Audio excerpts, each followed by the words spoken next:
Saudara, janji paling suci di dunia ini janji apa? Pernikahan. Dan orang menikah itu bukan janji dengan pendeta, itu janji dengan Tuhan Allah. Jadi kalau Anda tidak setia dengan pernikahan, Anda tipu Tuhan. Sorry, mesti ngomong karena saya sudah dengar banyak kita orang Indonesia di Amerika, di luar negeri, selingkuh kiri kanan tidak jelas. Harus bertobat. Amin, kasih Tuhan. Jangan permainkan kasih karunia Allah. Pagi begini dingin, begini mesti khotbah begini biar tabakar.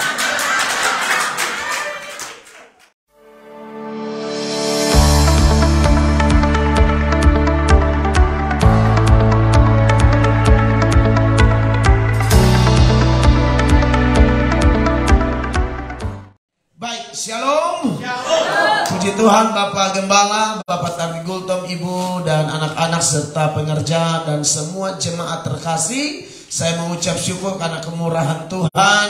Saya ada di tengah Bapak Ibu terkasih untuk berbagi berkat, saling menguatkan, saling mendukung, untuk kita sama-sama maju di dalam pengenalan yang benar akan Tuhan di waktu sisa hidup yang kita tidak tahu kapan. Yang pasti dunia ini bukan tempat yang kekal. Ini hanya tempat tumpangan sementara. Amin. Kita semua lagi tunggu nomor antrian. Antrian meninggal maksud saya, tapi kita tidak tahu siapa duluan. Pokoknya hari H selesai. Oleh karena itu Yesus bilang berjaga-jaga, siap sedia segala waktu. Amin, kekasih Tuhan. Baik, puji Tuhan saudara-saudara. Saya pikir saya tidak berlama-lama.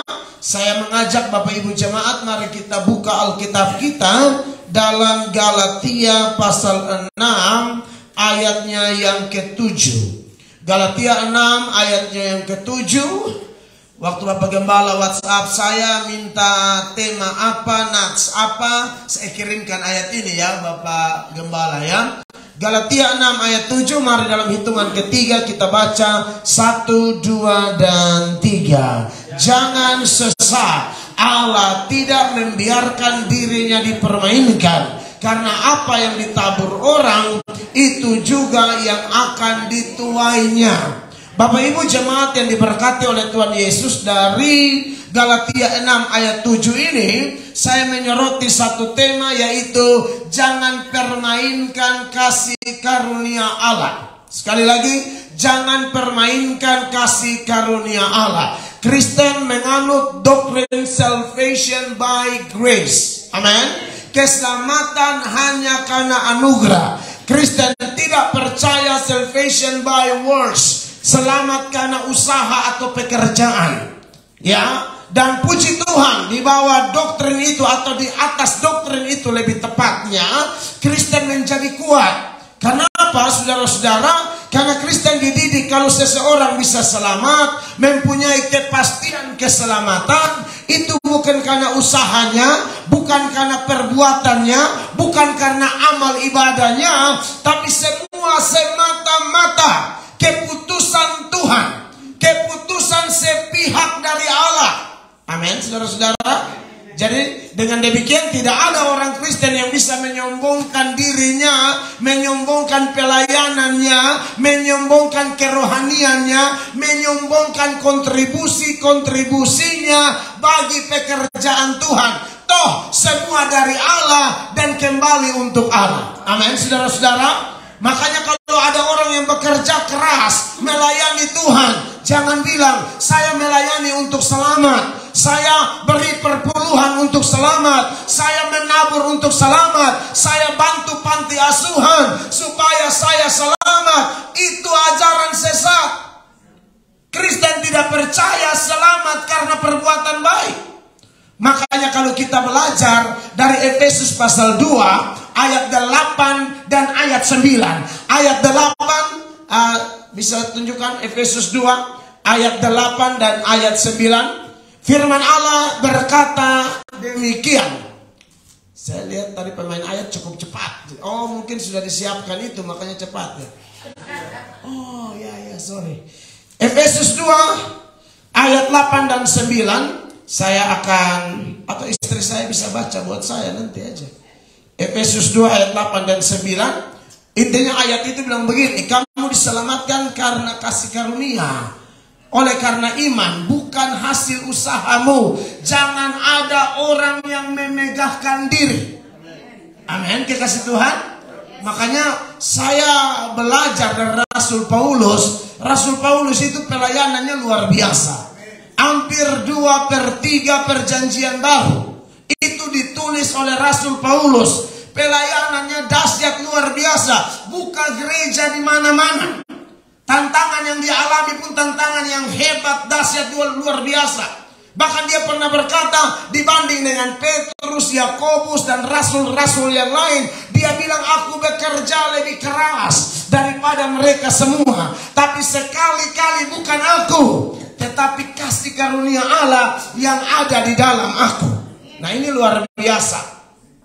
Hanya di bawah tema jangan mempermainkan kasih karunia ini, saya ingin menyampaikan bahwa terkadang ada orang Kristen tertentu yang menganut doktrin ini. Dan memang doktrin ini Alkitabiah, bahwa kamu selamat karena kasih karunia. Tapi karena alasan doktrin selamat kasih karunia, saya lihat ada begitu banyak orang yang injak-injak kasih karunia Allah. Maka dari itu tema kita adalah jangan mempermainkan kasih karunia Allah. Saya contohkan saja ya, fakta di lapangan. Entah kenapa di mana ada kantong Kristen, ya di mana daerah mayoritas Kristen, di sana itu kebejatan moral pun gila-gilaan. Ya, saudara yang sudah di Amerika ya, saudara lebih tahu lah, ya kan. Bahkan ada gereja yang harus beralih fungsi. Gereja jadi pasar, gereja jadi mall, bahkan ada gereja jadi masjid. Itu membuktikan bahwa kekristenan ini sekalipun dasar ajarannya kamu selamat karena anugerah, tapi faktanya banyak orang anggap enteng itu anugerah. Saya ini pengkhotbah langganan di lembaga pemasyarakatan, di penjara-penjara. Kalau di NTT atau daerah-daerah seperti kami kan daerah Kristen. Daerah Kristen, tapi saudara kalau pergi ke lembaga pemasyarakatan, Anda tanya di sini, berapa banyak orang Jingitiu? Nah, kalau di NTT ada Jingitiu, itu orang di suku Sabu yang belum disentuh oleh agama manapun. Itu agama suku dan tidak terdaftar dalam agama-agama di Indonesia. Masih sekitar 7.000-an orang, itu data yang terakhir yang saya ingat. Kalau sudah ada perubahan saya tidak tahu, tetapi data terakhir sekitar 7.000-an orang belum ada agama di sana. Ya, kalau kita pergi ke penjara tanya ada orang Jingitiu, tidak ada. Di Pulau Sumba ada namanya Marapu. Marapu itu juga agama suku, belum disentuh oleh agama manapun, itu juga masih banyak. Tapi kalau kita tanya di penjara ada Marapu, tidak ada. Di Timur Tengah Selatan, di Soe ke sana, Soe yang pernah terjadi revival itu ada namanya suku Boti. Kalau kita tanya penghuni lembaga pemasyarakatan, ada tidak suku Boti? Hampir tidak ada. Tapi kalau kita tanya berapa banyak yang sudah baptis, hampir semua. Berapa banyak yang sudah tabis ini, hampir semua. Bahkan ada majelis masuk penjara, ada pendeta masuk penjara gara-gara tipu uang jemaat. Fakta ini. Saya khotbah di penjara, lihat pendeta, saya pikir dia juga pelayanan. Saya bilang, oh pelayanan juga, tidak nginap Pak. Wah, di situ saya bilang, oh wow, iya kan? Ya makanya banyak pendeta-pendeta bilang di kantong-kantong Kristen itu harus terjadi reevangelisasi. Apa itu reevangelisasi? Penginjilan ulang. Makanya Pak Utomo dan tim di LA ini ada beberapa penggerak yang saya luar biasa. Saya menaruh hormat gitu loh. Orang-orang yang punya hati. Betul, khususnya kita punya orang-orang Indonesia. Dan khususnya yang beragama Kristen deh. Berapa banyak orang Indonesia beragama Kristen di California yang ternyata hari Minggu tidak ke gereja. Atau ke gereja tapi hanya sekedar menyelesaikan liturgi ibadah lalu pulang selesai. Dia tidak buat apa-apa lagi karena mungkin dia berpikir saya kan sudah selamat. Iya, kita sudah selamat, tapi kita diingatkan kita diselamatkan ada tujuan. Kita diselamatkan untuk bawa berita penyelamatan. Kita diberkati untuk bawa berkat. Kita kita dibebaskan untuk bawa berita pembebasan. Amin. Kadang-kadang terlalu egois. Oh, saya ini anak terang. Dan itu benar. Itu definisi gereja. Dari kata eklesia, itu artinya dipanggil keluar dari gelap menuju terang yang ajaib. Tapi mereka yang dipanggil dari gelap menuju terang ini bukan sampai di terang lalu diam di situ, lalu terang ngumpul sama terang aja. Itu sama seperti bawa senter neon. Ini lampu nih, lampu neon. Itu kan dia bawa dia senter lampu. Itu terang dengan terang.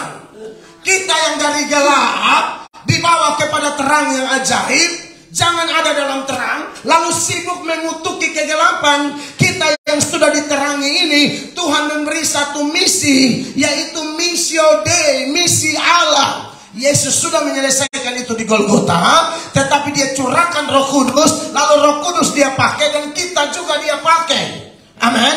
Untuk bawa gebrakan-gebrakan. Walaupun lilin kita kecil, tapi kalau kita kembali ke daerah gelap ini, dampaknya besar. Amin, Bapak Ibu. Nah, ini yang saya lihat kadang-kadang orang mengaku selamat, tapi hanya habis di ngomong NATO, no action talk only. No action talk only. Ngomong doang. Ada istilah babi seksi. Banyak bicara sedikit action.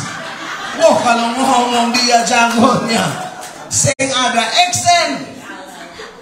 Nah, maka dari itu jemaat yang dikasihi oleh Tuhan Yesus Kristus, Bapa, kita tidak boleh mempermainkan kasih karunia Tuhan. Amin. Jangan jadi orang yang sudah mengaku selamat tapi hidup kita kacau balau. Tuhan tidak mau begitu. Dalam surat Yudas memberi keterangan dalam Yudas 1 ayatnya yang keempat. Itu ada orang-orang jenis itu yang masuk ke dalam gereja dan ternyata memang ini Kristen-Kristen palsu. Bisa ada mikrofon lebih, Bapak Gembala? Ya, supaya istri saya bisa baca ayat. Saya pikir ayat akan muncul, ternyata hanya Tuhan yang tahu. Oh, jadi Bapak maksud itu kirim ayat semua waktu Bapak WhatsApp itu? Aduh, itu repot saya kalau soalnya saya suka ayat-ayat baru muncul, Pak. Kalau sistem konsep begitu, aduh saya susah. Gak apa-apa, Pak ya. Oke, Yudas 1 ayat 4. Perhatikan firman Tuhan ini. Cek mic-nya dulu. Sebab ternyata ada orang tertentu yang telah masuk menyelusup di tengah-tengah kamu. Ada orang tertentu yang telah masuk menyelusup di tengah-tengah kamu. Di bagian lain Yesus bilang, waspadalah, ada serigala berbulu domba. Ini mirip kasusnya. Terus dikatakan apa? Yaitu orang-orang yang telah lama ditentukan untuk dihukum. Yaitu orang-orang yang telah lama ditentukan untuk dihukum. Itu ada loh jenis orang itu. Saudara kalau belajar Alkitab lebih dalam, ada orang-orang yang dipilih sebelum langit dan bumi dijadikan. Allah sudah pilih dia dan kemudian hari dia menjadi percaya kepada Tuhan. Seperti saya dan saudara kan punya pengalaman masing-masing toh. Saya bertobat, contohlah pertobatan saya. Saya ini anak NTT, anak Kupang yang memang aduh kepala batu berat. Karena papa dan mama tidak bertobat, ya. Papa dan mama juga dapat kami bukan karena pernikahan, hanya kumpul kebo saja. Lalu dapatlah, ini jujur saya bicara apa adanya. Saya tidak malu menyaksikan bahwa memang kita punya masa lalu seperti itu. Begitulah. Dari lingkungan yang memang tidak tahu Tuhan, tidak kenal Tuhan, keteladanan yang saya lihat dari orang tua saya hanya keteladanan buruk. Bagaimana papa maki mama, papa pukul mama, mama maki papa, main judi, panggil setan minta angka. Dulu zaman Porkas. Serius ini. Zaman Porkas, adiknya SDSB itu sepupu tuh. Lalu yang kupon putih, togel-togel semua itu satu arisan semua. Jadi saya lihat dengan mata kepala hanya gara-gara mau cari uang. Maklumlah orang miskin, ya. Jadi mau yang semudah membalik telapak tangan. Caranya bagaimana? Main jalangkung. Jalangkung. Panggil setan minta angka, spidol itu bergerak sendiri. Tulis 4 angka. Kami pikir wah ini kaya. Kaya. Pasang salah. Setannya juga kurang ajar juga. Saya pikir setan telah datang menolong. Bohong.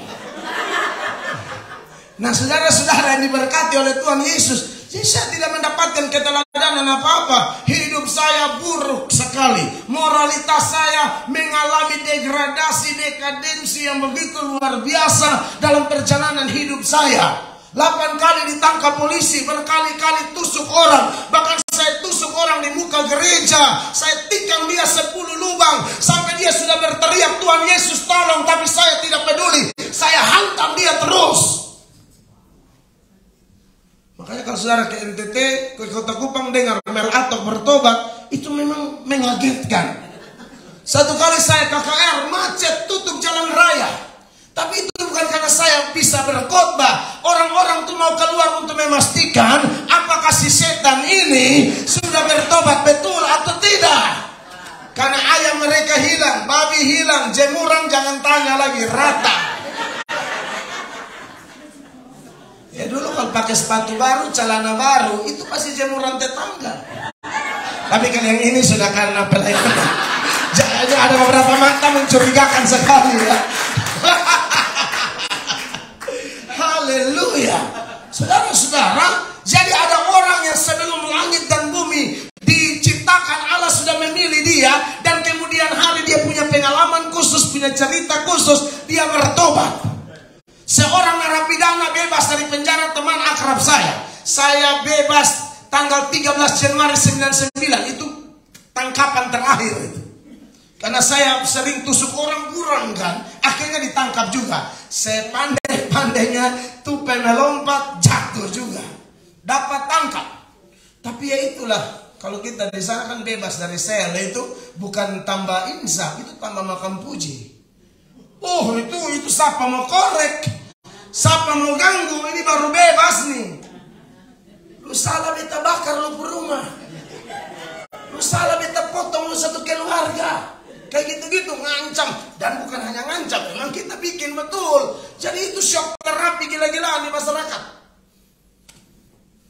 Kan fisik kecil tuh kalau mau main fight, batinju kapan? Angka parang. Kan begitu tuh, orang timur begitu tuh, NTT, Maluku, Papua, kan satu merek. Mau bakalai, gaya, buka curus apa, dan 1 dan 2 dan kalewang. Kan begitu dulu gitu loh. Oh saya tidak pusing orang, siapa yang saya lihat badan-badan besar, minaraga ini buru lemparan lari. Lu boleh kasih keliru orang lain, kita jangan kayak begitu. Tapi akhirnya Tuhan baik. Kawan saya bebas dari penjara, kasus dia dibayar untuk bunuh orang, lalu kemudian mereka penganiayaan gila-gilaan, dia bebas dan dia melakukan penginjilan di jalan-jalan. Kami ada 30 anak, saya lagi ngerokok, lagi palak-palak karena mau happy-happy ya, yang korban orang lain dah. Ya itu palak Kompas tuh otomatis. Namanya juga preman, dok pre makan. Makan free. Gratis, harus gratis. Jadi sementara itu datanglah penginjil yang diubahkan Allah di penjara ini. Dia mulai berkhotbah dan saya lihat Roh Kudus bekerja. Semua ternganga-nganga, tapi itulah ya. Kalau pengkhotbah ada Roh Kudus tapi pendengar tidak ada Roh Kudus, sama aja bohong. Serius loh. Petrus berkhotbah, 3.000 orang bertobat. Kenapa? Yang khotbah dipimpin Roh, yang dengar khotbah dipimpin Roh, penuaian terjadi. Stefanus dipenuhi Roh.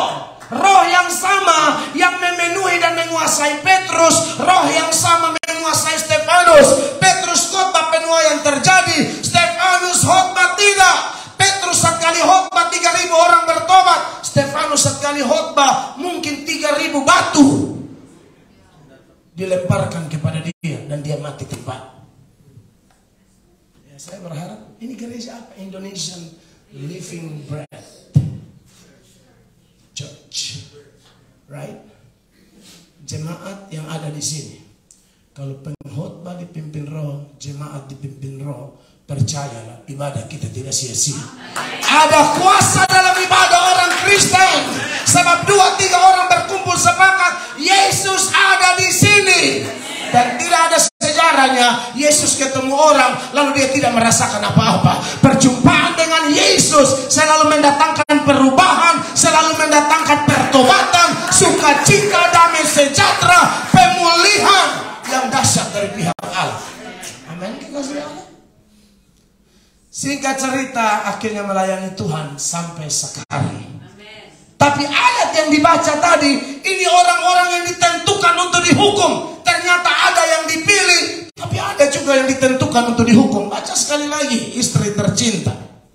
Mereka adalah orang-orang yang fasik, yang menyalahgunakan kasih karunia Allah kita untuk melampiaskan hawa nafsu mereka, dan yang menyangkal satu-satunya penguasa dan Tuhan kita, Yesus. Iya, saudara lihat di sini. Dikatakan mereka ini ya yang ditentukan untuk dihukum. Mereka apa? Mereka adalah orang-orang fasik. Fasik itu apa sih? Fasik itu without worship. Orang yang hidup tanpa penyembahan, tanpa ibadah, tanpa ketergantungan kepada Allah. Bisa jadi dia ada dalam gereja, hati pikirannya tidak fokus kepada penyembahan. Saudara tolong ya, di gereja ini kalau ada penyembahan, semua nyembah. Dalam ilmu pujian penyembahan, menyembah itu ibarat kita garap tanah gitu. Kan kalau khotbah itu kan tabur benih di tanah. Nah sebelum khotbah itu ada pujian kan. Nah itu betul-betul memberi diri kita supaya Roh Kudus bekerja, supaya tanah-tanah hati yang keras, tanah-tanah hati yang kotor, itu dalam praise and worship Roh Kudus bekerja. Karena kita menyembah dengan penyerahan total. Tiba waktunya firman Allah disampaikan, dia jatuh di tanah yang subur. Dia akan berakar, bertumbuh, berbuah, berlipat kali ganda untuk kemuliaan nama Tuhan. Makanya kekasih-kekasih Tuhan, orang-orang ini adalah orang fasik, without worship.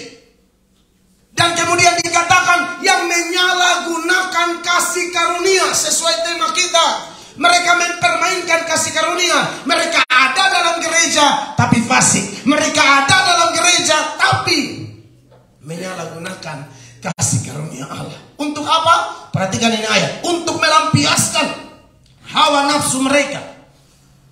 Dan mereka dikatakan menyangkal satu-satunya penguasa dan Tuhan kita, Yesus Kristus. Ada 3 cara menyangkal Tuhan. Yang pertama, seperti Petrus. Kenal, tapi waktu orang tanya, kamu bagian dari, oh saya tidak kenal. 3 kali sampai bersumpah, sampai kutuk. Tidak kenal. Ada jenis kedua menyangkal, tahu kebenaran, tapi diam. Sikap diam. Dunia mengatakan diam itu emas, tapi diam untuk kebenaran pengecut. Diam untuk apa dulu baru disebut emas. Amin. Kalau orang gila di situ, orang bebal ajak bertengkar, diam. Diam itu emas. Tapi kalau saudara tahu kebenaran tidak ngomong, itu pengecut. Itu jenis menyangkal Tuhan. Tahu kesalahan tapi tidak tegur, itu namanya menyangkal Tuhan. Sikap diam itu tidak dibenarkan untuk sebuah kebenaran. Kita doa saja apa? Omong. Amin, dikasih Tuhan. Makanya kalau saya lihat orang ajar-ajar yang aneh-aneh di YouTube tuh saya sering memberi masukan. Bukan untuk cari bakalai, bukan. Kau masalahnya sudah bicara di media dan sudah banyak orang nonton. Nah orang yang nonton ini kita tidak tahu daya saringnya seperti apa. Ya kalau yang asal-asal telan saja bagaimana? Seperti Pastor Brian baru-baru ini bilang perpuluhan itu tidak perlu. Oh jangan begitu, belajar Alkitab baik-baik. Memang perpuluhan bukan yang paling penting, tapi perpuluhan tidak boleh diabaikan. Amin. Syukur Tuhan minta 1/10. Kalau Tuhan minta 50, mati kita. Itu menuju kotak, leher miring, jantung berdebar tambah cepat. Semakin dekat kotak semakin cepat, semakin dekat kotak semakin cepat, sampai kotak mati. Syukur Tuhan minta 10, amin. Dia minta 50, heras deh. Iya kan? Nah oleh karena itu, jadi saya sudah beri respon sebagai sesama orang Kristen. Soalnya dia terlalu bersemangat. Jadi saya kasih perpuluhan bukan yang paling penting. Saya ada buat lagi dan nanti saya posting. Salah juga kalau kasih perpuluhan tapi tidak memberi hidup, ya bohong juga. Mendingan tidak usah sekalian, gitu kan. Tetapi bagaimanapun harus ada keseimbangannya itu. Nah jadi saudara-saudara yang diberkati oleh Tuhan Yesus Kristus, sikap diam itu tidak boleh. Tapi yang ketiga, kekasih-kekasih Tuhan itu menyangkal Tuhan dengan perbuatan. Saya kenapa sampaikan 3 jenis menyangkal Tuhan ini, supaya mau tahu orang-orang ini menyangkal Tuhan jenis yang mana. Yang pertama, kedua, atau ketiga. Ternyata ketiga. Mereka ini soal pengakuan hebat. Hafal doa Bapa kami, hafal pengakuan iman rasuli, hafal 12 rasul, hafal 10 tula, hafal segala macam 12 anak Yakub, hafal. Pengakuan hebat, lagu rohani, selalu dahsyat.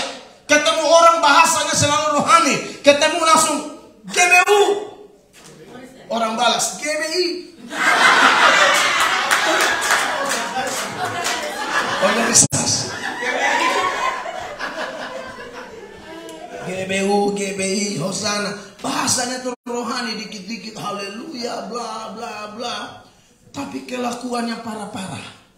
Titus 1 ayat 16 menuturkan tentang jenis menyangkal yang ketiga ini. Dan ini yang dilakukan oleh orang-orang yang disinggung oleh Yudas dalam Yudas 1 ayat 4 tadi. Mereka menyangkal Tuhan, orang-orang fasik ini. Mereka Kristen, KTP Kristen, kartu keluarga Kristen, terdaftar sebagai anggota di gereja tertentu, tapi nama tidak terdaftar di surga. Ini barat. Tolong baca itu ayat dulu. Titus 1 ayat 16. Titus 1 ayat 16. Perhatikan Bapak Ibu. Mereka mengaku mengenal Allah. Mereka mengaku mengenal Allah. Pelan-pelan, ulang. Mereka mengaku mengenal Allah. Saudara lihat, pengakuan kenal agama apa? Kristen. Coba doa Bapa kami. Bapa kami yang di surga, dikuduskanlah namamu, datanglah kerajaanmu, jadilah kehendakmu di bumi seperti di surga. Berikanlah kami pada hari ini makanan kami yang secukupnya, dan ampunilah kesalahan kami seperti kami juga tahu mengampuni orang yang bersalah kepada kami. Karena Engkau yang punya kerajaan, kuasa dan kemuliaan sampai selama-lamanya. Amin. Wah, hebat sekali pengakuannya.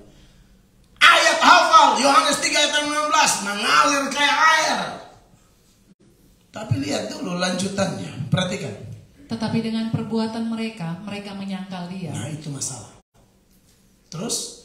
Mereka keji dan durhaka dan tidak sanggup berbuat sesuatu yang baik. Ini ayat mengatakan tetapi dengan perbuatan mereka menyangkal Dia. Nah, maka dari itu Bapak Ibu yang di gereja ini, yang di California, ya, orang Indonesia yang sudah tinggal di Amerika, kita jangan sampai jadi orang-orang begini. Pengakuan kita bagus, ya, omongan kita bagus, tapi perilaku kita tidak menunjukkan bahwa kita Kristen. Dari mana orang memuliakan Allah? Orang lihat hidup kita. Amin. Khotbah kita sesungguhnya adalah kehidupan kita. Banyak pendeta khotbah hebat sampai mimbar mau tabakar. Tapi ternyata ada perempuan lain. Sorry to say, pendeta. Nah, kalau pendeta sudah begini, jemaat mau jadi apa? Darah Yesus berkuasa. Pendeta khotbah menyalah, tidak pernah puji istri. Istrinya tanya, Bapak sayang mama kah? Aduh mama, Bapak sayang mama. Jangankan mama, orang lain pun bini sama Bapak sayang.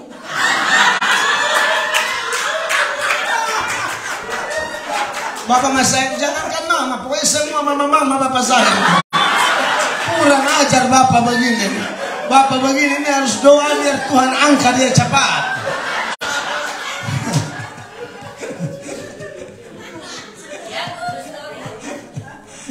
Ini benar. Saya tahun lalu aja dengar ini gembala selingkuh. Saya otak taruh di apa ini orang-orang? Mereka khotbah, rasa-rasa di mimbar mata cabu. Kalian khotbah hebat, tapi aduh Pak. Saudara, janji paling suci di dunia ini janji apa? Pernikahan. Dan orang menikah itu bukan janji dengan pendeta, itu janji dengan Tuhan Allah. Jadi kalau Anda tidak setia dengan pernikahan, Anda tipu Tuhan. Sorry mesti ngomong, karena saya sudah dengar banyak kita orang Indonesia di Amerika, di luar negeri, selingkuh kiri kanan tidak jelas. Harus bertobat. Amin, kasih Tuhan. Jangan permainkan kasih karunia Allah. Pagi begini dingin begini mesti khotbah begini biar tabakar. Iya. Makanya saya tuh paling Itu yang tadi saya bilang kantong Kristen kan. Saya kalau khotbah di kantong-kantong Kristen, apalagi di kalangan pejabat, aduh, ratatana. Iya, masih miskin setia dengan istri ya. Jalan sopan-sopan, mulai ada uang, ada pangkat, ada kedudukan, kemana-mana. Ini baju, ini kancing buka, kasih tunjuk di bulu dada. Sama kayak kebun marungga. You know marungga? Daun kelong.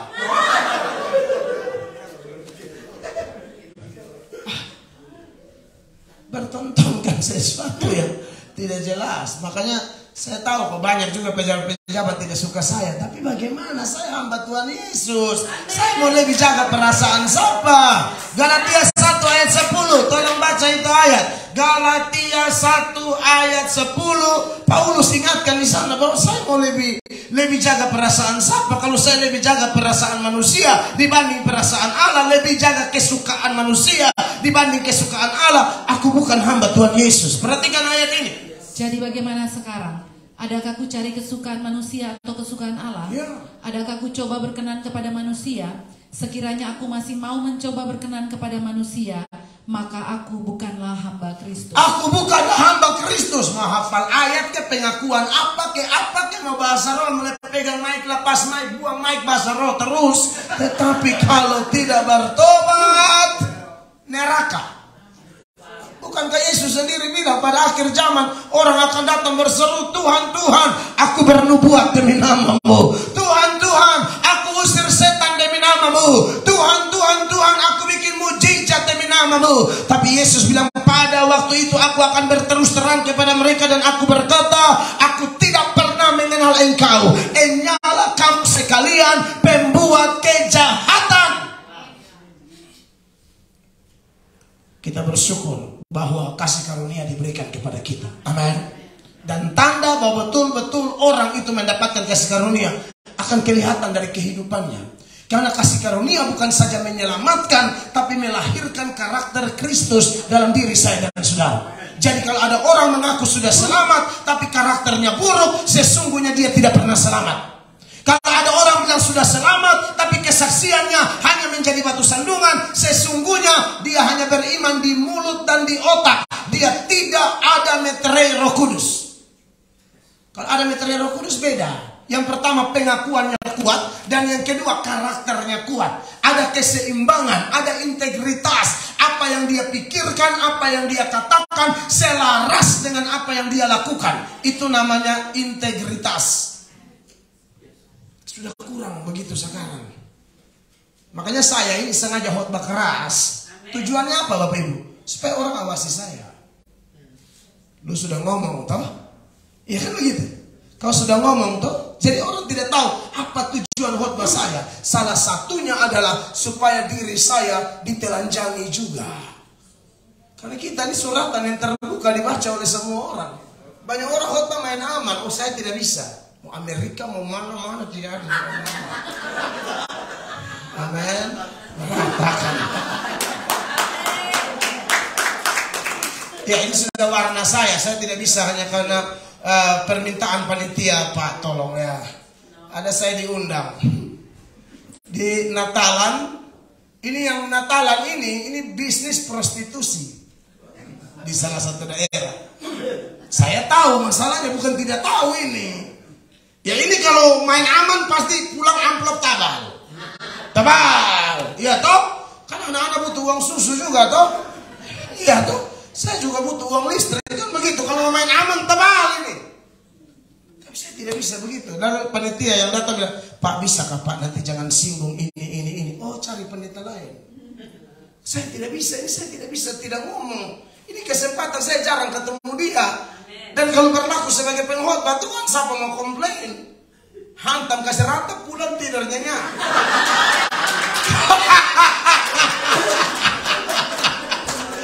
Oh iya dong. Itulah kalau gembala sekaligus penginjil. Jemaat Tuhan di tempat saya hajar gila-gilaan, apalagi orang lain punya.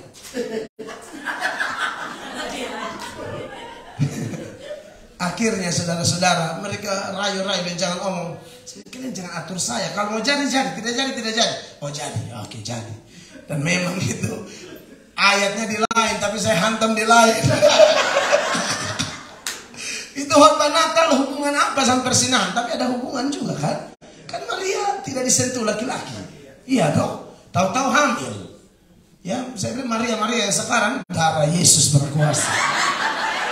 Mulailah saya hantam gila-gila. Tapi tujuannya apa? Supaya mereka tahu dosa itu harus dibongkar. Setelah dosa dibongkar, baru kasih tahu akibat dosa. Kalau kau tidak bertobat, neraka. Tapi jangan takut, ada Yesus yang berkata, marilah kepadaku semua yang letih, lesu dan berbeban berat, aku akan memberi kelegaan kepadamu. Paulus berkata dalam 1 Timotius 1 ayat 15, Paulus dengan tegas berkata, perkataan ini benar dan patut diterima sepenuhnya. Kristus Yesus datang ke dunia untuk menyelamatkan orang berdosa, dan di antara mereka Paulus berkata, akulah yang paling berdosa. Tapi sebagai orang yang paling berdosa, Allah menunjukkan kesabarannya dan merubah Paulus, menyelamatkan Paulus untuk menjadi teladan bagi kita semua. Amin. Mesti kasih tahu dosa itu begini, akibatnya ini. Tapi kau jangan takut, ada Yesus yang memanggil engkau. Dan kalau engkau meresponi undangan surgawi itu, Alkitab berkata, siapa yang ada dalam Kristus, dia adalah ciptaan baru. Yang lama sudah berlalu, sesungguhnya yang baru sudah datang. Jadi, sambil melihat jam, tenang Bapak Gembala, amat terkendali. Saya begini, betul, mesti apa begini? NTT ini kan semangat, toh. Takutnya hantam 2 jam orang Korea tunggu. Tinggal 11 menit. Nah, saudara-saudara yang diberkati oleh Tuhan Yesus Kristus. Jadi, diberkatilah Bapak Ibu terkasih. Kita semua orang kotor kok. Aduh, kita semua ini orang turunan orang berdosa semua. Tapi percaya dalam Yesus kita diubahkan Tuhan. Amin. Dan pesan saya sebagai hamba Allah, kalau saudara sudah datang kepada Yesus, jangan lagi mempermainkan kasih karunia Tuhan. Sebab Tuhan bilang binatang saja tidak jatuh di lubang yang sama. Kita ini orang loh. Tidak ada makhluk semulia kita. Makhluk yang diciptakan menurut gambar dan rupa Allah, yaitu saya dan saudara. Manusia, gambar dan rupa Allah. Apa makna gambar dan rupa Allah? Itu ada sifat-sifat Allah yang Allah masukkan ke dalam diri kita. Sifat Allah itu ada banyak. Salah satunya, Allah itu kekal. Maka waktu Allah memasukkan sifatnya ke dalam diri saya dan saudara, kita ini makhluk kekal. Tapi ingat, kekal itu ada 2. Kekal di neraka atau kekal di surga. Itu dua-dua kekal. Jangan hanya bilang hidup kekal. Kekal di mana? Mau kekal di neraka? Tolak saja khotbah saya ini. Tolak. Anda mati pasti masuk neraka. Tapi kalau mau kekal di surga, dengar firman Allah, sambut baik-baik, minta Roh Kudus bekerja dalam hidup kita, mampukan kita semua bukan saja menjadi pengkhotbah yang baik atau pendengar khotbah yang baik, tapi lebih daripada itu saya dan Bapak Ibu dimampukan menjadi pelaku-pelaku firman Allah. Iman bertumbuh dari pendengaran firman. Amin. Firman Kristus. Baru mendengar sungguh-sungguh iman sudah tumbuh, apalagi melakukan, pertumbuhannya berlipat kali ganda. Tapi kenapa kita melakukan firman? Bukan untuk selamat. Kita melakukan yang pertama sebagai bentuk syukur kita, karena kita sudah diselamatkan. Bapak Ibu datang gereja pagi ini, kenapa? Sudah diselamatkan. Harusnya begitu. Itu bentuk syukur saja, tidak tahu mau balas apa. Makanya kalau orang sudah diselamatkan, pelayanannya gila-gilaan. Pelayanannya gila-gilaan. Lihat tuh Maria Magdalena dibebaskan dari 7 roh jahat. Murid-murid yang lain laki-laki janji, aku akan bersama engkau rela mati. Ujung-ujung di Taman Getsemani lari. Tapi Maria Magdalena di dekat salib dia ada, di kubur Yesus dia ada, dan dia orang pertama yang melihat Yesus yang bangkit itu. Yesus pertama kali menampakkan diri kepada Maria Magdalena. Dia diikat oleh 7 roh jahat. Orang kalau diikat oleh roh jahat itu mengerikan. Saya ulang-ulang melayani orang atau ketemu kasus di mana orang diikat oleh roh jahat itu sampai bisa lari telanjang. Saya pernah di satu gereja, saya masuk di daerah Kalimantan. Saya masuk ke gereja itu, wah pujian penyembahannya keren sekali. Lalu kita gereja karismatik tahu lah, ada penari tamborin kan, Pak Gultom. Tapi ini penari tamborin yang lain daripada yang lain yang belum saya lihat dari Sabang sampai Merauke, Pulau Miana sampai Rotterdam. Saya keliling Indonesia belum ketemu pemain tamborin kayak begitu. Pemain tamborin itu kebanyakan anak SMA, SMP atau kuliah, tapi yang kurus-kurus gitu kan. Ini darah Yesus berkuasa. Mimbar gereja satu besar, tapi lincahnya luar biasa. Kelihatan dia leadernya karena di tengah, cara lompatnya. Saya langsung lihat, saya menyanyi, tapi saya kalau lihat pemusik, penyanyi hebat itu udah biasa banget gitu loh. Tapi penari dengan ukuran begini, amazing. Amazing grace. Saya terkagum gitu. Wah, kok ada ibu-ibu minta maaf, orang Tionghoa. Ibu-ibu cantik juga. Hanya memang badannya besar. Lincahnya minta ampun. Selesai ibadah, ada pengumuman. Ternyata dia yang naik. Dia ibu gembala. Dia ibu gembala. Saya bilang ini lebih mengagetkan lagi. Ibu-ibu Tionghoa badan besar main tamborin aja udah kaget saya. Apalagi kayak ibu gembala. Oh, bapak gembala ada keluar gini. Saya bersyukur. Pulang saya tanya ke hamba-hamba Tuhan yang kenal. Dia bilang, oh itu ibu dulu gila. Disembuhkan Tuhan. Maka dia tidak tahu mau balas apa.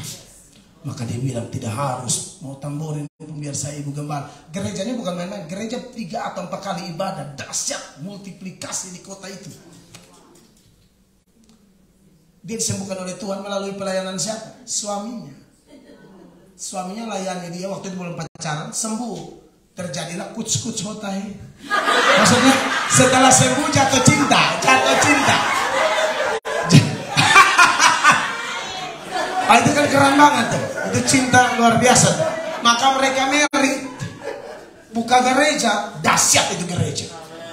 Ya tidak perlu semua ibu gembala main tamborin. Tapi maksud saya, ya, Pak Sadri jangan habis ini minggu depan tahu ibu gembala. Jangan juga kalian. Artinya, maksud saya, pesannya adalah orang kalau mensyukuri kasih karunia luar biasa.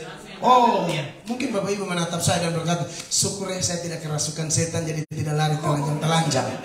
Tapi saya mau bilang sama Bapak Ibu, kita dibebaskan bukan hanya kerasukan setan, kita dibebaskan dari neraka. Neraka lebih kejam dari kerasukan setan. Jangankan neraka, Allah pindahkan kita. Dan Allah jamin anak Tuhan tidak ada hukuman. Roma 8 ayat 1, tidak ada hukuman. Sudah semakin mau habis. Haleluya. 4 menit. Ini semakin mau habis semakin dahsyat.